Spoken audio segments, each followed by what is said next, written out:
Hello students, welcome to the EPG Pathshala. I am Professor Richa Tanwar from the Women's Studies Research Center, Kurukshetra University. Today, I am going to talk about feminization of poverty, rural development and anti-poverty program, the policy for employment programs, national policy for empowerment of women, provisions in Convention on Elimination of Discrimination Against Women, that is CEDAW, 1979, from the paper Current Debates and Women in Contemporary Indian Society. The objectives of this module are to familiarize you with the policy for employment programs, rural development and anti-poverty programs, the national policy for empowerment of women, and the provisions in the Convention on the Elimination of Discrimination Against Women, that is CEDAW. India's population was estimated at 123 crores as of March 2012.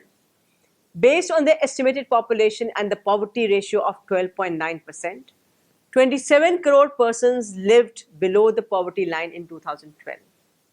The poverty line in India has decreased to 21.9% from 37.2% in 2004-2005.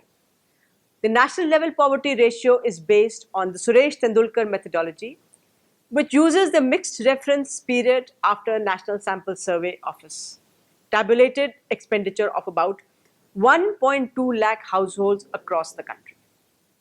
The national poverty line has been fixed at rupees 816 per capita per month for rural areas and rupees 1000 for urban areas. Thus, for a family of 5, the All India poverty line in terms of consumption expenditure would amount to rupees 4080 per month in rural areas and rupees 5000 per month for urban areas. Uttar Pradesh had the highest number of poor people at 598.19 lakh, which is 29.4% of the state's total population, followed by Bihar at 358.15 lakh, 33.7%, and Madhya Pradesh at 234.06 lakhs, that is 31.6%, Maharashtra at 197.92 lakh, 17.3%, and West Bengal at 184.98 lakh, that is 19.9%. Feminization of poverty. The term feminization of poverty was given to the phenomena in which women experience poverty at far higher rates than men. Across the globe, as well as in India, women experience poverty disproportionately when compared with men. The term feminization of poverty was coined in the 1970s by Diana Pierce, and it refers to the concentration of poverty among women, particularly female-headed households. However, the institutional exclusion based on gender is one of the main causes of making women more poor among the poor. In the Indian context, lack of basic needs, that is food, health, water, shelter, literacy, employment, isolation and powerlessness are understood as belonging to the poverty group. Measurement of human poverty. Human poverty can best be measured by indicators of the opportunities and choices that people have. The Human Development Report in 1997 introduced a composite measure, Human Poverty Index, which is a multi-dimensional, non-income based measure of human poverty. The range of choices and opportunities in human life are literally in number, but some are basic, and deprivations in those areas foreclose many other opportunities. Human Poverty Index selects 4 key dimensions for measurement, that is, survival, knowledge, decent standard of living, and social participation. The indicators are life expectancy at birth, education, and income. Measuring feminization of poverty. At the national and global levels, many standardized indicators of human poverty can be used that show gender disparities in deprivation. Of the world's 800 million people, who are illiterate. More than two-thirds are women. Of the 110 million children out of school, 3 out of 5 are girls. In survival, there are some 100 million missing women. Gender bias has led to lower survival for women in spite of their biological advantage. And in political participation, women are the most deprived, holding only 7.5% of ministerial positions in governments and not more than 13% in the parliament. There, along with many other indicators of human development and deprivation, should be used for monitoring poverty, as it affects women and men differently. Composite indices of gender disparities in human development, that is Gender Development Index, GDI, Gender Empowerment Measure, GEM, are also useful indices that show the extent of disparities between men and women in their choices and opportunities. They show particularly strong discrimination against women in areas of political and economic opportunities, even as the gender gaps in education and health are narrowing. According to Heiser, different forms of institutional exclusion based on gender are endowment and ownership of assets, kinship pattern, access to credit, inputs and extension services, training, access to household, community and state resources, particularly food, education and health, access to public decision making, legislation, space to organize and claim rights. These gender-specific factors do not operate in isolation. They interlock with other forms of inequalities to keep particular groups of women in a disadvantaged position. The social positioning of women within household as well as public life makes many of the above inaccessible to her, that too independent of men. It is frequently asserted that 70% of the world's poor are women. Slightly more modestly, the UNIFEM states that women constitute at least 60% of the world's poor. Poor women's ability to overcome poverty is much low. The domination of market forces under globalization and privatization has aggravated the marginalization of women and the poor. Poverty and gender. Human poverty is more relevant than income poverty. Human poverty can be more relevant for an engendered understanding of poverty than income poverty. In societies throughout the world, women face restrictions on their choices and opportunities that men do not. Although these gender differences often lead to lower incomes for women, important choices and opportunities are related to other human outcomes. Exclusion from participation in decision making is not dependent on the income levels. Participation in decision making is related to freedom and to the respect of others in the community. Unequal opportunity in schooling for girls and boys restricts choices not only in employment but also for a creative life. Under the Ministry of Rural Development, the following anti-poverty schemes and programs have been initiated. Swaran Jayanti Gram Swarozgar Yojana, SGSY.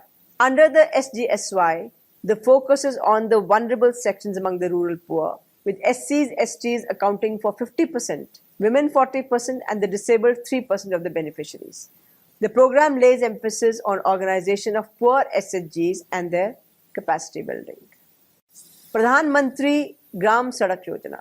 The scheme was launched on 25th December 2000. The Pradhan Mantri Gram Sadak Yojana has been formulated as an anti-poverty program, focusing on providing connectivity to unconnected rural habitations in order to enable access to economic and other essential services.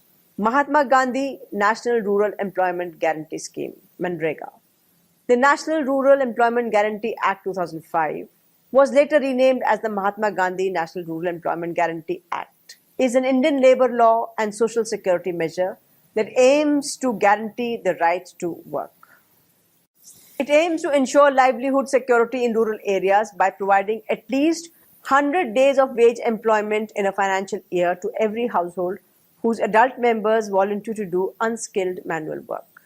Employment is to be provided within 5 kilometers of an applicant's residence, and minimum wages are to be paid. If work is not provided within 15 days of applying, applicants are entitled to an unemployment allowance.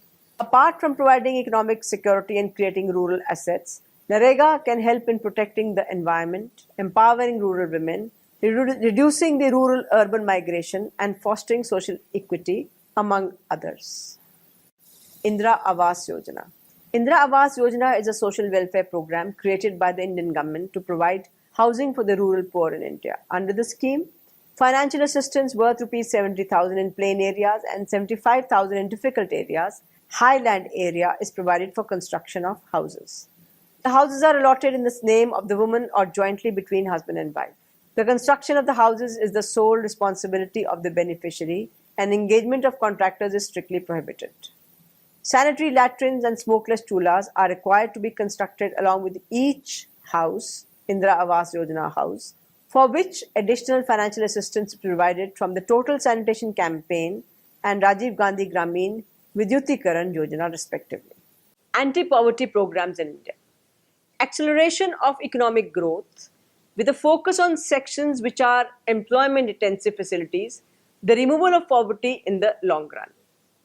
However, this strategy needs to be complemented with a focus laid on provision of basic services for improving the quality of life for the people and direct state intervention in the form of targeted anti-poverty programs. Integrated Watershed Management Program, IWMP. Integrated Watershed Management Program, IWMP, is a modified program of erstwhile drought-prone areas program, DPAP, Desert Development Program DDP, and Integrated Wasteland Development Program IWDP of the Department of Land Resource. This consolidation is for optimum use of resources, sustainable outcomes, and integrated planning. The scheme was launched during 2009-10. The main objective of the IWMP are to restore the ecological balance by harnessing, conserving, and developing delicate natural resources such as soil, vegetative cover, and water. The outcomes are prevention of soil erosion, regeneration of natural vegetation, rainwater harvesting, and recharging of the groundwater table. National Policy for Empowerment of Women 2001. The goals and objectives of this policy are to bring about the advancement, development, and empowerment of women. Specifically, the objectives include creating an environment through positive economic and social policies for the full development of women to enable them to realize their full potential.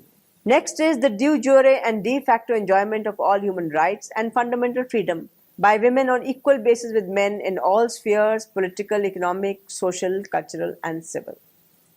Equal access to participation and decision making of women in social, political, and economic life of the nation.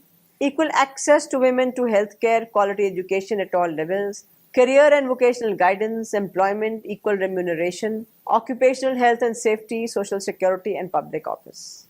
Strengthening the legal systems aimed at elimination of all forms of discrimination against women. Changing the social attitudes and community practices by active participation and involvement of both men and women. National Social Assistance Program, NSAP. The National Social Assistance Program is a welfare program being administered by the Ministry of Rural Development. This program is being implemented in rural areas as well as urban areas. In particular, Article 41 of the Constitution of India directs the state to provide public assistance to its citizens in case of unemployment, old age, sickness, and disablement, and in other cases of undeserved want within the limit of its economic capacity and development. The program was first launched on 15 August 1995 as a centrally sponsored scheme comprising the National Old Age Pension Scheme, National Family Benefit Scheme, and the National Maternity Benefit Scheme. The Gram Panchayat municipalities are expected to play an active role in the identification of the beneficiaries under the three schemes. Mainstreaming gender perspective in the development process. Policies, programs, and systems will be established to ensure mainstreaming of women's perspectives in all developmental processes as catalysts, participants, and recipients. The economic participation of women, since women comprise the majority of the population below the poverty line and are harsh realities of the intra-household and social discrimination, macroeconomic policies and poverty eradication programs will specifically address the needs and problems of such women. In order to enhance women's access to credit for consumption and production, The establishment of new and strengthening of existing microcredit mechanisms and microfinance institutions will be undertaken so that the outreach of credit is enhanced. Women's perspectives will be included in designing and implementing macroeconomic and social policies by institutionalizing their participation in such processes. Globalization has presented new challenges for the realization of the goal of women's equality, the gender impact of which has not been systematically evaluated fully. In view of the critical role of women in the agriculture and allied sectors as producers, concentrated efforts will be made to ensure that benefits of training, extension, and various programs will reach them in proportion to their numbers. The important role played by women in electronics, information technology, food processing, agro-industry, and textiles has been crucial to the development of these sectors. The provision of support services for women like childcare services, including creches at workplaces and educational institutions, homes for the aged and the disabled will be expanded and improved to create an enabling environment and to ensure their full cooperation in social, political, and economic life. Social empowerment of women. Special measures will be taken to eliminate discrimination, universalize education, eradicate illiteracy, create a gender sensitive educational system, increase enrollment and retention rates of girls in schools, and improve the quality of education to facilitate lifelong learning as well as development of occupation, vocational, technical skills by women. A holistic approach to women's health, which includes both nutrition and health services, will be adopted, and special attention will be given to the needs of women and the girls at all stages of the life cycle. The reduction of infant mortality and maternal mortality, which are sensitive indicators of human development, is a priority concern. In view of the high risk of malnutrition and disease that women face at all the three critical stages of life, that is, infancy and childhood, adolescence and reproductive phase, focused attention would be paid to meeting the nutritional needs of women at all stages of the life cycle.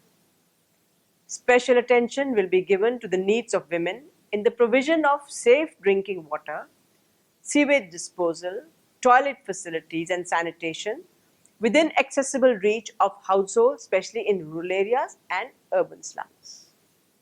Women's perception will be included in housing policies, planning of housing colonies, and provision of shelter both in rural and urban areas.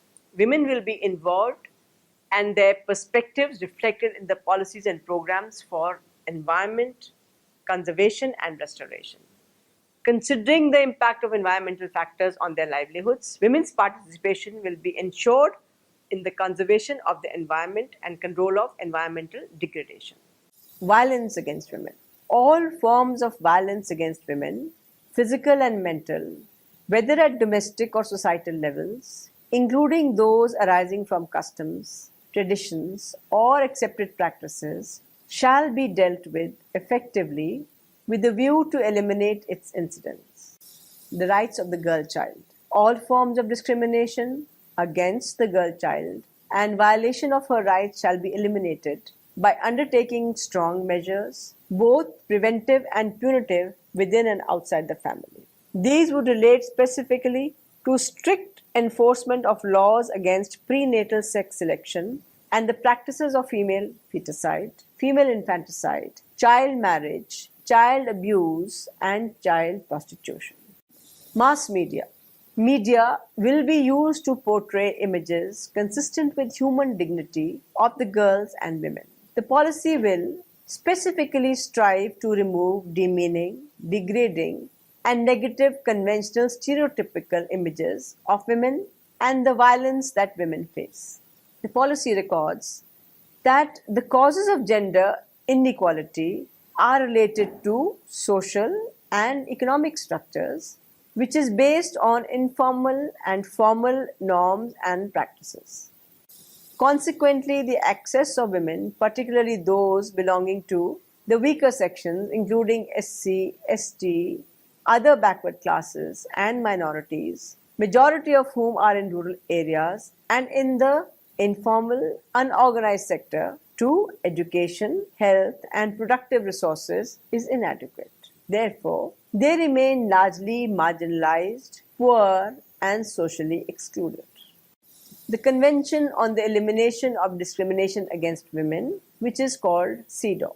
CEDAW was adopted by the United Nations on 18th December 1979 and it came into force on 3rd September 1981. India ratified CEDAW in July 1993. The CEDAW Treaty contains 30 articles that provide a practical blueprint to promote basic human rights, achieve progress, and overcome barriers of discrimination against women and girls, while recognizing that it is up to each country to determine how best to bring their policies and laws in line with ending discrimination against women. A summary of CEDAW. In the Article 1 is the definition of discrimination. It defines discrimination against women to cover all facets of human rights and fundamental freedoms. In Article 2, it lists the country's duties that countries must eliminate discriminatory laws, policies, and practices in the national legal framework. According to the Article 3 of equality, women are fundamentally equal with men in all spheres of life. Countries must take measures to uphold women's equality in the political, social, economic, and cultural fields. Article 4, it lists temporary special measures to be undertaken by countries, and it says that countries may implement temporary special measures to accelerate women's equality. According to Article 5, prejudice, countries agree to modify or eliminate practices based on assumptions about the inferiority or superiority of either sex. Article 6 talks about trafficking. Countries agree to take steps to suppress the exploitation of prostitution and trafficking in women. In Article 7, deals with political and public life. Women have an equal right to vote, hold public office, and participate in civil society. In Article 8, it is listed international work. Women have the right to work at the international level without discrimination. Article 9 talks about nationality, that women have equal rights with men to acquire, change, or retain their nationality and that of their children.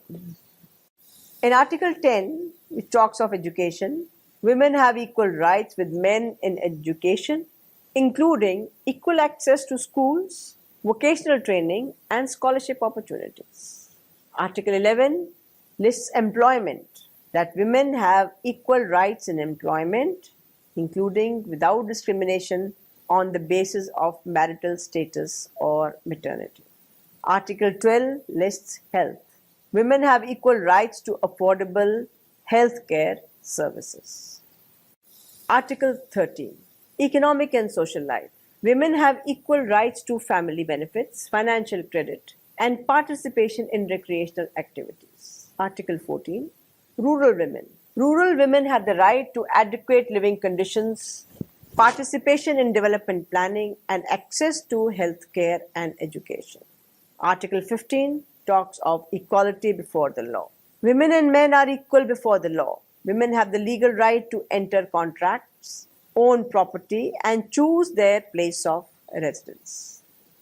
The Article 16 talks of marriage and family, that women have equal rights with men in matters relating to marriage and family relations. The articles listed 17 to 24 are the reporting procedures of CEDAW, and the articles 25 to 30 talk about administration of the convention. If you look at CEDAW at a glance, the Convention on the Elimination of All Forms of Discrimination Against Women is also known as the Treaty for Women's Equality. It is a landmark international agreement that affirms principles of fundamental human rights and equality for women around the world.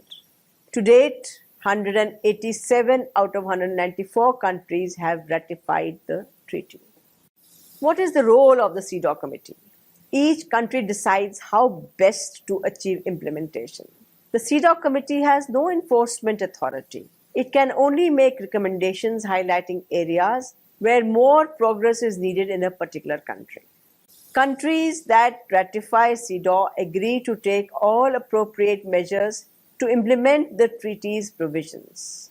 Ratifying countries submit a report on how they are implementing the treaty 1 year after ratification, then thereafter every 4 years. The CEDAW committee reviews each report and comments on each country's progress. Now to summarize, alleviation of poverty remains a major challenge before the government. For a family of 5, the All India poverty line in terms of consumption expenditure would amount to about Rs 4,080 per month in rural areas and 5,000 per month for urban areas. Uttar Pradesh had the highest number of poor people at 598.19 lakh, which is 29.4% of the state's total population. The feminization of poverty is the term given to the phenomena in which women experience poverty at far higher rates than men. Across the globe, as well as in India, women experience poverty disproportionately when compared with men. UNIFEM states that women constitute at least 60% of the world's poor. Acceleration of economic growth with a focus on sections which are employment-intensive facilitates the removal of poverty in the long run. Under the Ministry of Rural Development, the following anti-poverty schemes and programs have been initiated. The National Policy for Empowerment of Women 2001 aims to bring about the advancement, development and empowerment of women. The CEDAW Treaty provides a practical blueprint to promote basic human rights, achieve progress and overcome barriers of discrimination against women and girls, while recognizing that it is up to each country to determine how best to bring their policies and laws in line with ending discrimination against women.